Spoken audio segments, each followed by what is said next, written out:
estás. A Ya ver, está habilitado buenísimo. compartir pantalla. A ver, espérenme que los voy a cerrar un poquito. Y voy a abrir esto. Ahora sí, perfecto. ¿Se ven? Bueno, igual ahora lo voy a agrandar. No, parece mucho, pero es una pavada, les juro. Esto da toda una impresión, pero es una bobada. Lo único que quiero es ver esto. ¿Por qué no llega? Ah, esperen un segundo, que lo voy a bajar así. Tranquila. Lo puedo ver, pues si no. A ver, bueno, ok. Le voy a decir a Ginés que estamos todavía, porque por ahí él tenía algún inconveniente. Bueno.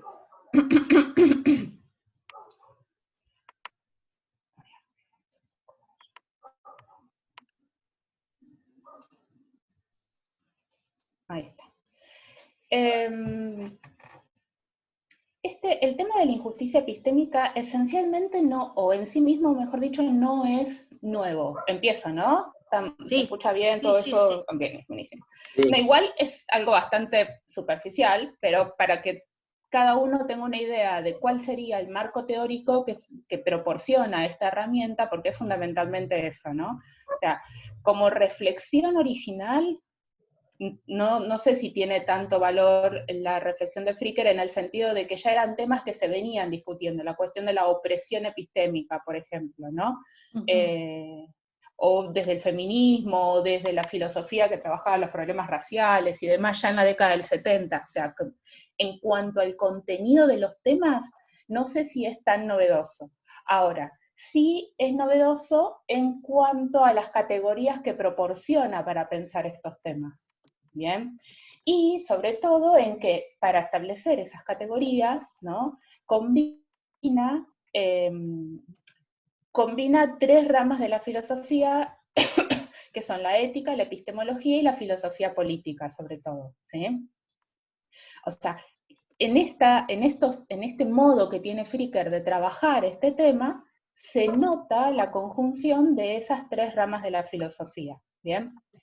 Para empezar a hablar del tema, hago una especie de digresión muy cortita, ¿sí? El libro sobre el que vamos a trabajar es el de Injusticia Epistémica de Miranda Fricker, que es de la publicación original es del 2007. Esperen que me acordé que tengo esta. Ahí está. Que es del 2007, pero se tradujo al castellano recién en el 2014, ¿bien? O sea que para el idioma español es bastante nuevo esta bibliografía. Ahora, se incluye también dentro de lo que sería la epistemología social porque habla de cuestiones relativas al conocimiento, pero siempre en el contexto de situaciones, justamente de situaciones sociales en el imbricado en la red social que incluye a los individuos. ¿Y por qué esto en cierto modo es novedoso? Porque en general desde la epistemología nosotros deberíamos decir nociología, ¿no es cierto? Porque el castellano tiene dos términos diferentes para el mismo tema. En inglés, epistemology refiere a lo que nosotros llamamos teoría del conocimiento en general, no simplemente lo que aprendemos en la facultad como filosofía de la ciencia, ¿sí? Lo que pasa es que es un vicio, de tanto leer epistemology uno termina pensando en epistemología como sinónimo de nociología. Así que cuando ustedes me escuchen decir epistemología, piensen en lo que normalmente conocimos como teoría del conocimiento o nociología, ¿sí? Entonces, les decía, esta cuestión de incluir el tema de la injusticia epistémica tanto dentro de la cuestión epistemológica, dentro de la cuestión del conocimiento, como dentro de la esfera social, es novedoso en el sentido de que hace confluir dos problemas distintos. Y esa es la digresión, la vueltita que voy a darle ahora rápidamente como para entender la importancia de estas categorías, ¿no? En general, en lo que sería la definición estándar, si ustedes quieren, la definición tradicional de lo que es el conocimiento, se lo toma como una creencia verdadera justificada, ¿bien? O sea, cuando uno dice fulanito sabe tal cosa o fulanito conoce tal cosa, lo que está diciendo es, uno, que fulanito cree efectivamente esto, que eso que cree fulanito resulta ser verdadero y que fulanito tiene buenas razones para creer eso, ¿bien? Ahora, este análisis estándar del conocimiento no refleja en general un problema muy especial que hay en relación al conocimiento, que es el valor del mismo, ¿no? ¿Por qué? O sea, no lo refleja directamente o no le pone la atención adecuada. Básicamente es porque el conocimiento como fenómeno en filosofía tiene importancia y se lleva un montón de libros escritos porque vale el conocimiento. Esta cuestión del valor se ve desde muchas perspectivas. Por ejemplo, desde una perspectiva evolucionista, o sea, tener creencias verdaderas acerca del mundo facilita que sobrevivas en el mundo, que puedas trabajar en el mundo, que puedas modificar el mundo. Es decir, por ejemplo, una cosa muy básica, ¿no? Yo hablo rápido, y ustedes la mayoría me conocen, pero cualquier cosa me paran. Es lo mismo que digo en la clase, hablo rápido, me paran si voy demasiado rápido. Pero quiero decirles, si vos, por ejemplo, tenés una creencia verdadera respecto de dónde están las llaves de tu casa, vas a tardar menos tiempo en salir de tu casa si lo necesitas, ¿bien?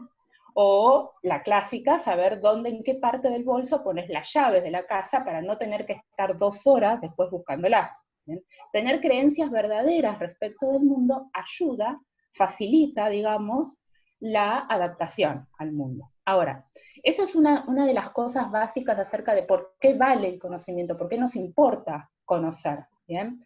Pero otra cuestión que tiene que ver sobre todo con la cuestión de la justificación, ¿no? Dentro del conocimiento, es que conocer es un término de éxito, ¿sí? O sea, y esto no solamente se ve en el nivel, digamos, en el trato ético con otros cuando decís sos un ignorante o no sabes nada al respecto, ¿bien? O sea, ser conocedor, ser sujeto de conocimiento, tener creencias que efectivamente resultan verdaderas y están justificadas, o sea, que no son verdaderas porque las adivinaste, sino porque tenés buenas razones para sostener esas creencias, es una especie de derecho, si ustedes quieren, a estar seguro acerca de algo, ¿sí? Y es además una especie de derecho que permite a los otros hacer inferencias a partir de eso que digo. Por ejemplo, si yo digo, sé que en la vereda de enfrente de casa hay un perro que muerde, ¿bien? Esa afirmación, como soy, digamos, tengo el derecho a estar segura respecto de eso porque formé mi creencia de manera adecuada, ¿bien?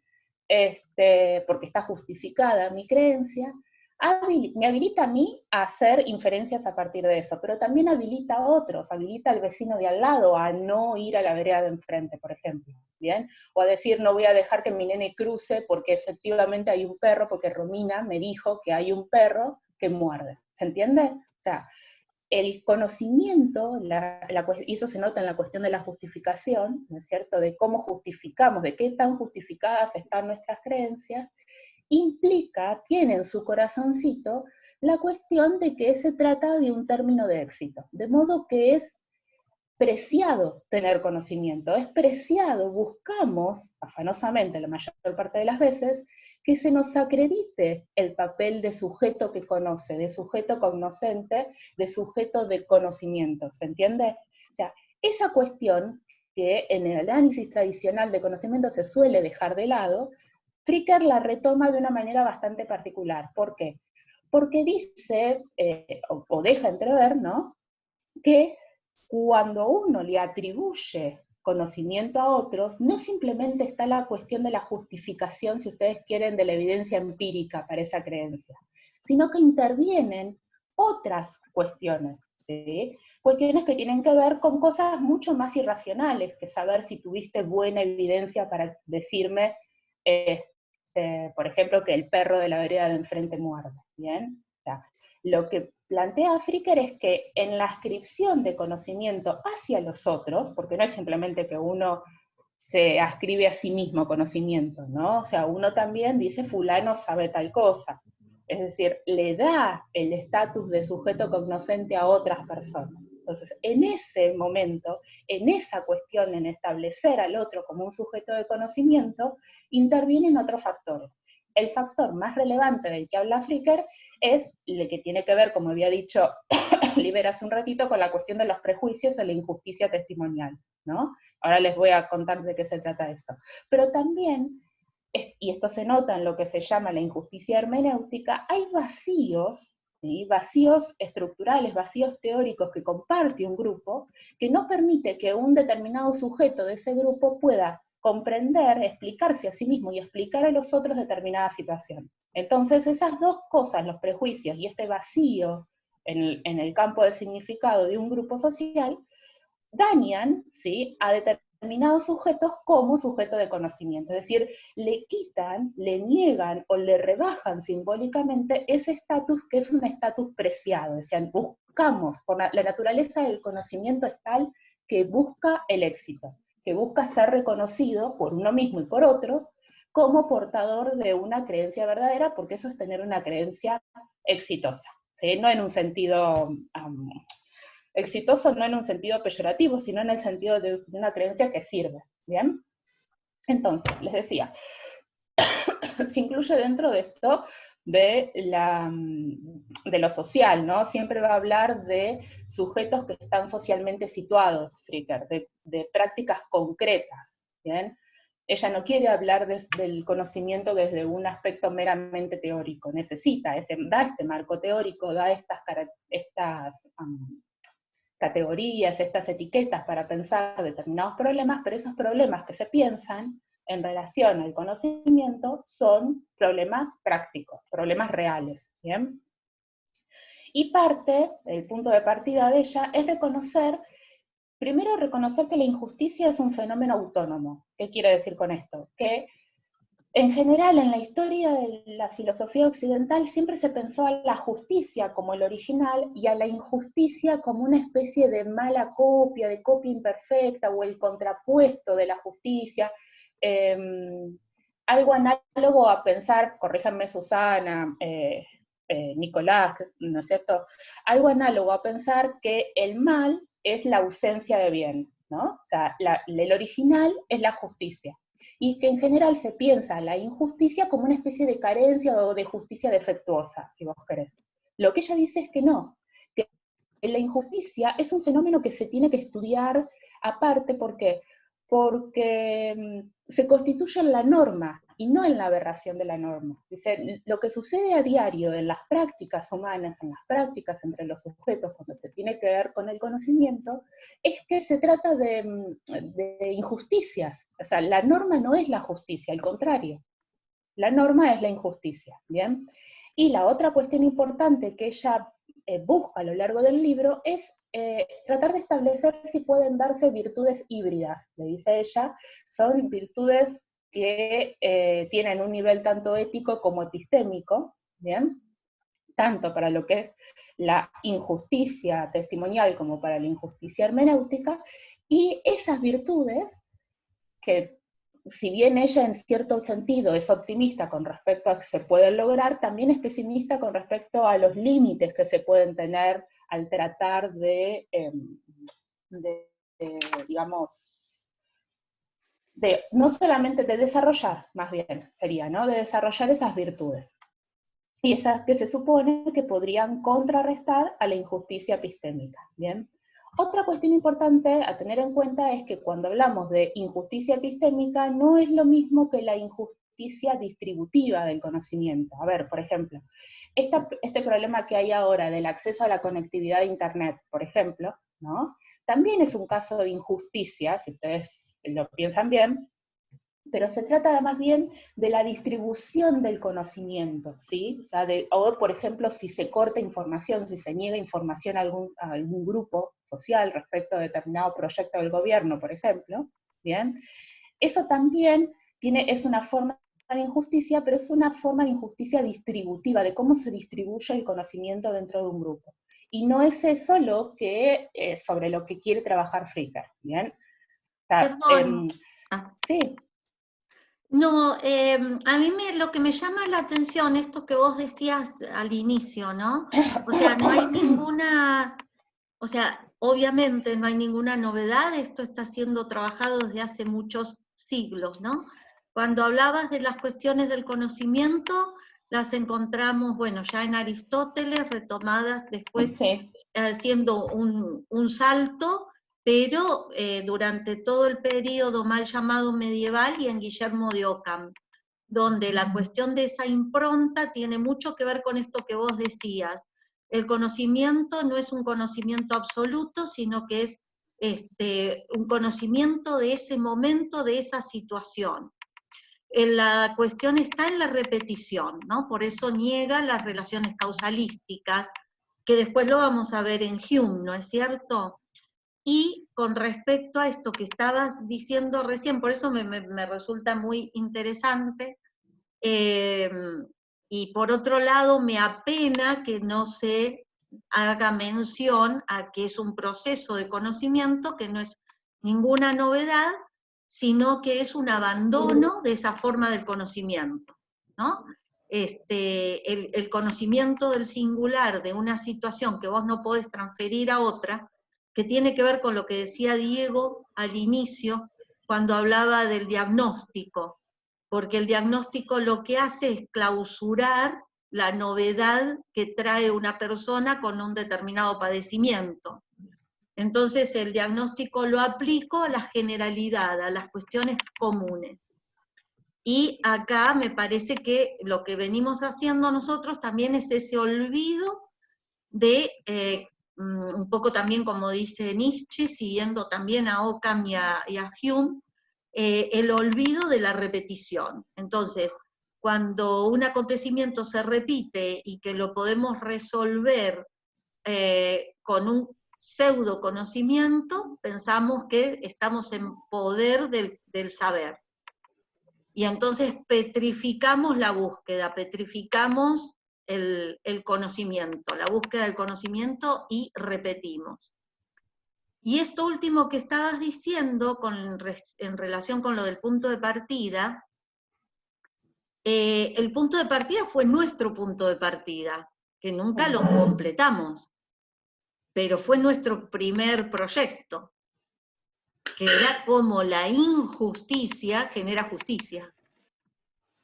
Genera la necesidad de buscar justicia, y hablábamos del punto de partida injusto, ¿no? Partimos de la injusticia, no de la justicia, ¿no? Como la injusticia genera la necesidad de establecer algunas cuestiones y que marquen lo que es justo. Y criticamos mucho la conformación de la ley, ¿no? Entonces también esto me llamaba la atención, ¿por qué? Porque estamos continuando, si se quiere, lo que fue nuestro derrotero desde que iniciamos en el grupo de investigación, sobre todo con esta última cuestión, ¿no? No encuentro la diferencia. Y con lo que vos decías acerca del mal, sí, ¿por qué? Porque nosotros tenemos dos instancias que son coetáneas, ¿no? Que es el surgimiento de la filosofía en Grecia, por ejemplo, para hablar del pensamiento que después se occidentaliza, que se le da ese nombre de occidental, y junto con él un pensamiento que es el judío, ¿no? El conocimiento, el pensamiento hebreo que va a la par y que son muy antiguos uno y otro. En uno, en el griego, donde se dice esto que vos estabas señalando, el mal como ausencia del bien. Pero en el judío, el mal es un problema. ¿Qué pasa al cristianismo? ¿Qué es el mal? ¿Dios crea el mal? ¿Dios crea la posibilidad de hacer el mal? Entonces, el mal es algo sustancial, es algo de lo que el ser humano no se puede deshacer. ¿Qué pasa con ese mal? Y este es el gran problema de muchos siglos, que después se lo va a abandonar. Entonces se lo retomaría ahora poniendo a la injusticia en el en primer plano, y justamente el problema del mal. Entonces, me parece que es importante hacer un poco de historia del pensamiento y que no es algo aislado de lo que quien lee, quien busca, encuentra esto en la historia del pensamiento. Lo que pasa es que también venimos de unas concepciones donde se niega todo lo que sea prácticamente anterior al siglo XIX, ¿no? Bueno, eso era lo que quería comentar, que no encontraba demasiada novedad. No, tal cual. Igual se reconoce esto que yo decía al principio, ¿no? O sea, los problemas, ¿por qué? Porque trabaja sobre situaciones reales, sobre problemas concretos, por ejemplo, con la cuestión de los prejuicios que están desde que el mundo es mundo, digamos, ¿no? O sea, lo que pasa es que, por ejemplo, pensá en Francis Bacon, que te dice, hay que liberarse completamente de los prejuicios, ¿no? Lo que hay acá es un reconocimiento de que existen los prejuicios, sí, los y ídolos, una estructura, sí, claro, una estructura teórica que lo que tiene es eso, es una caja de herramientas, ¿no? Por eso decía, ella misma reconoce que los problemas, esto se notaba, por ejemplo, el término opresión epistémica creo que es de la década del 70 ya, y se vincula con el feminismo, ¿no? Y con el feminismo, pero incluso dentro de los problemas raciales, no me fijé muy bien en eso, o sea, el papel de las mujeres negras. O sea, sí. o sea, son problemas antiguos, porque son antiguos los prejuicios, porque los hombres tienen preconcepciones acerca de todo, ¿bien? El asunto es ver qué categorías propone ella para pensar el papel de esos prejuicios, sobre todo porque, no sé, a mí no es que me sorprende en el sentido de que, mira, descubrió América, sino en que normalmente en los trabajos, cuando uno labura en las cuestiones de teoría del conocimiento, tienden a, si bien te reconocen que tener creencias verdaderas está bueno, es un término de éxito, ¿sí? Ser sujeto del conocimiento, que te digan, vos sabés tal cosa, como lo opuesto a sos un ignorante, a no tenés idea, ¿bien? Si bien te reconocen eso, cuando hablan de la justificación de las creencias, dejan de lado toda esa cuestión intermedia y borrosa que hay de la relación entre las personas, que tiene que ver con esto, ¿no? Con los prejuicios que son difíciles de cuestionar, que incluso a nivel individual vos lo podés cuestionar, pero esto es una de las cosas, digamos, duras que plantea Fricker, que aunque vos como buen oyente, ¿sí? Como alguien virtuoso desde el punto de vista epistémico, esto que mencionaba hoy Liber, ¿no? La escucha atenta, la cuestión crítica, la capacidad crítica y reflexiva para neutralizar la influencia de los prejuicios, cuando vos considerás el estatus del hablante, del que te está diciendo algo, si su testimonio vale o no vale, aunque vos puedas hacerlo a nivel individual, son prejuicios estructurales, ¿no? Son prejuicios que están arraigados de tal modo que siempre va a haber prejuicios, tienen una dinámica que pueden llegar a cambiar, pero va a haber otros. Entonces es una lucha permanente en la que incluso muchas veces la acción de los individuos individuales, valga la redundancia, de los individuos por separado, no hacen mucho, ¿bien? Porque son cuestiones que son básicamente estructurales, que comparte un grupo. O sea, que tiene un límite esto de cuánto podés hacer para cambiar la situación de la injusticia epistémica, ¿bien? Eso es un problema, si se puede cambiar o no se puede cambiar. ¿Las situaciones de injusticia son efectivamente modificables o son transitoriamente modificables? ¿Se entiende a lo que voy? O sea, parece sirve como caja de herramientas, me parece a mí, para pensar eso, no porque plantee problemas nuevos, porque es esto, es lo que vos decías, ¿no? O sea, situaciones de injusticia es desde el año cero, digamos, ¿no? O sea, y que coincidimos con esto que dice Fricker, de que la norma es la injusticia, que es la intuición que vos decías bien, teníamos al inicio del grupo, ¿no? O sea, la intuición de que lo normal es el tratamiento injusto, y que a partir de ese tratamiento injusto es el ideal que se busca, la idealización que estás buscando, ese horizonte que estás buscando de justicia. ¿Bien? Ahora, la cuestión es si efectivamente la noción de justicia queda como un ideal que se llega a alcanzar o no.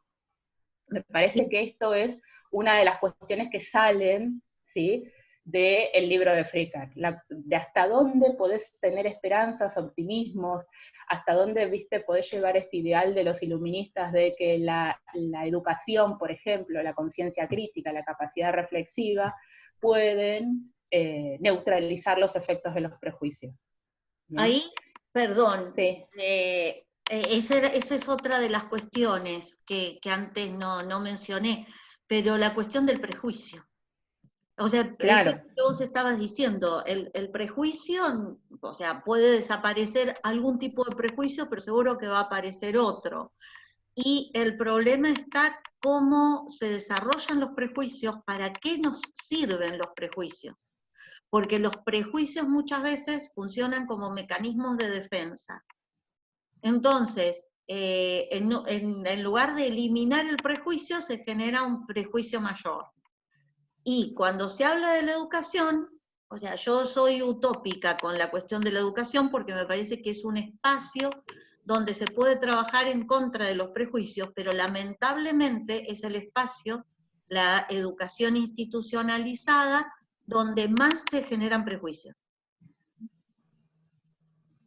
Bueno, y que ahí, perdón que me toque la cuchara yo también. Libertad, pero, claro, estaba pensando que no me quiero adelantar a lo que seguro vas a contar ahora, pero que en realidad por esto último que dice Su, de la cuestión de la relación prejuicio-institución, que uno de los temas que está bueno, que vuelve transparente Fricker en el planteo, es que esas situaciones de injusticia relacional, o sea, darse en el marco de una situación relacional entre dos personas en las que se dan injusticias contra el otro como agente de conocimiento, no es que ocurren en el vacío, digamos, de que una persona por alguna razón desconocida descree de la palabra del otro o directamente atenta contra las posibilidades que tiene de conocer algo que sería bueno que la otra persona conociera, o de que acceda a las palabras para nombrar las situaciones por qué pasa, o algo así, sino que esas circunstancias de injusticia terminan siendo en realidad constituyentes de instituciones, claro. Y en última instancia de la sociedad.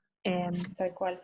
Entonces constituyen injusticias de reconocimiento, pero no se pueden resolver solamente por justicia de reconocimiento, digamos, solamente por, claro, a nivel por ejemplo, individual. el acceso de más mujeres a determinadas instituciones que son machistas resolvería el problema de los prejuicios contra las mujeres, por ejemplo. La teoría de Fricker mismo te da la herramienta de que eso solo individualmente no prospera. Entonces, desde ese punto es como que vuelve transparente una situación que es muy opaca en las instituciones porque da la impresión que es un problema de voluntad individual.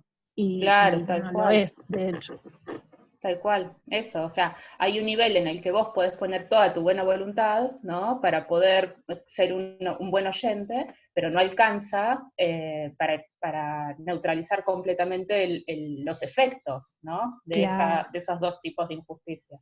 Sí, tal cual. Además, tiene esta cosa, bueno, me adelanto un toque, ¿no? Pero de que se nota más en la injusticia testimonial, en la hermenéutica también, pero a la testimonial en medio que le da más atención, ¿bien?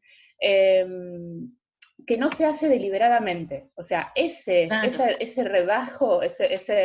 rebajamiento simbólico del sujeto de conocimiento del hablante en su testimonio, ¿viste? No se da deliberadamente, no se da conscientemente. No quiere decir que uno no sea culpable, eso lo aclara Fricker, ¿no? Porque uno tiene que tratar de desarrollar la virtud de la justicia testimonial. Pero a lo que marca es que está tan arraigado de manera sistemática, de manera estructural, esos prejuicios, tanto por el que los sufre como por el que los perpetra, ¿bien?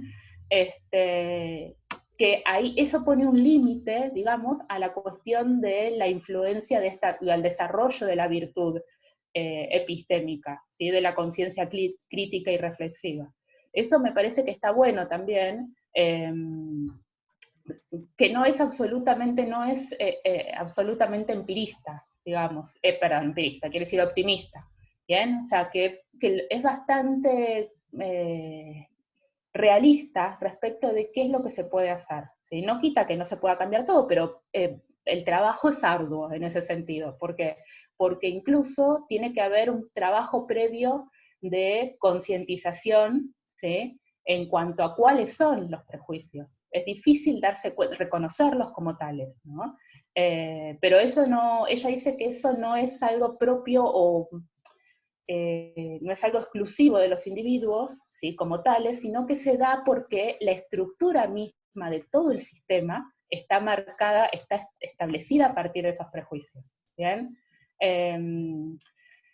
De manera análoga me hace acordar mucho a Ricardo Maliandi, ¿se acuerdan cuando él decía que a la base de las relaciones estaba el conflicto? Que el conflicto no era algo que surgía después. O sea, acá lo mismo, ¿no? O sea, eso, la injusticia, los prejuicios, están a la base de las relaciones. Sí. O sea, no es algo que surge después de las relaciones. Pero me parece que Fricker sí da buenas ideas para pensar esos problemas. No sé si para resolverlos, pero sí para pensarlos, ¿no? No sé, exacto. La cuestión es pensarla, pero un poco tiene que ver, se me ocurre, puedo estar totalmente equivocada, que si nosotros estamos acá trabajando sobre este tema, es porque nos interesa ver qué es lo que pasa, ¿no? Y de ahí buscaremos los modos de solucionarlo en cada uno de nosotros. No la solución modélica, porque el modelo no sirve para nada, ¿no? El modelo es de una situación singular, de una situación particular. Yo no puedo transferir un modelo de una situación a otra. Y lo que yo encuentro es que es lo que hacemos, y entonces ahí, en la repetición, es donde desde mi punto de vista se genera también el prejuicio. Vos hablabas de ser culpable, a mí me parece que hay una responsabilidad, no sé si una culpa, porque hay gente que lo reconoce y se mantiene en esa tesitura, no le interesa modificar nada. Yo puedo hablar desde lo que más conozco, ¿no? Que es la cuestión de la enseñanza, de la educación. Y yo encuentro que hay muchísimos docentes que lo que pretenden es un modelo repetitivo de educación. El estudiante que mejor repite lo que es X persona ha dicho es a quien consideran más inteligente, más astuto, etcétera, etcétera. Y ahí estás generando un prejuicio, porque esa no es inteligencia, es repetición. O que un estudiante venga y te dice, sí, porque estuve investigando, y lo único que estuvo haciendo fue recolectando datos, copiando y pegando, recolectando datos, pero no hay un trabajo de investigación, no hay un trabajo de búsqueda, y entonces ahí se genera otro prejuicio, de pensar que eso es investigar, por ejemplo. Cuando justamente con ese tipo de acciones, la acción de que un estudiante es bueno porque repite muy bien lo que el docente dice, en lugar de dudar de lo que el docente dice, porque pocos somos los docentes que nos bancamos que nos digan algo en contra de lo que pensamos, y esta cuestión de pensar que hacer una investigación es recolectar datos, cortar y pegar. ¿Por qué? Porque la mayoría no saben, genera un prejuicio. Y es un prejuicio gravísimo porque es un estudiante que llega a una instancia de educación superior o que se gradúa en una instancia de educación superior pensando que eso es lo que tiene que hacer. Y después repite ese modelo. Pero puedo estar totalmente equivocada. No, es cierto, o sea, yo lo vería como un mecanismo de reproducción, ¿entendés? En todo caso, de lo que serían los prejuicios. Acá parte de cosas más sencillas, por ejemplo, un caso de, ahora voy con eso porque di muchas vueltas, ¿no? Pero un caso de injusticia testimonial es cuando la policía no te cree lo que vos decís por portación de rostro, por ejemplo. Exacto. Bien. Pero fíjate, Javi, por ejemplo, cuando lo hacen esperar mucho en las colas del supermercado, tiende a afanarse algo. Se lleva algo por espera que le hicieron comerse, ¿no? Ahora, cuando le decís, te arriesgás a que te pesquen, dice, no, porque tengo ojos claros y soy alto. No, no es el tipo al que van a ir a buscar, del que van a sospechar, ¿te das cuenta? A ese tipo, en ese nivel de prejuicio, ni siquiera es que se necesita el sistema educativo para mantener estos prejuicios, están marcados por el poder identitario, le dice Fricker, ¿no? La cuestión del grupo identitario al que perteneces, con el que te identificás. Son todavía más básicos, ¿no? Sí. Son muy elementales. Eso te pasa también, qué sé yo, a mí me hiciste acordar al entrar a un país, cuando tenés que pasar aduana. ¿Ves? Si vos sos la rubia portación de rostro. y hablas de una determinada manera, seguro que pasás. Claro, si pero a lo que voy que son prejuicios muy elementales, ¿no? O sea, que ni siquiera podrían subsistir estos prejuicios aunque el sistema educativo cambiara absolutamente. Eso voy, son muy elementales, muy básicos. No sé, ¿eh? Ahí no está. sé, habría que... no sé, yo tengo mis dudas, pero sí. A mí me parece que no se hace lo suficiente para que esos prejuicios cambien, porque de algún modo son necesarios. De algún modo sirven a un sector determinado de poder dentro de una sociedad. Por eso no cambian. Hay sociedades que sí, que eso no les importa. Yo he tenido la suerte de ver que hay grupos a los que eso no les importa, pero otros que sí. Bien. Si se corta, volvemos a entrar, a hacer un ingreso. Sí. Bueno, esta parte muy general, esto que decíamos, ¿no? Que Fricker se concentra, digamos, en lo que tiene que ver con las prácticas epistémicas que son llevadas a cabo por sujetos que están socialmente situados, ¿sí? No como sucede en los libros de teoría del conocimiento, donde se tienen en mente idealizaciones racionales respecto de quién es el sujeto cognoscente, el sujeto de conocimiento.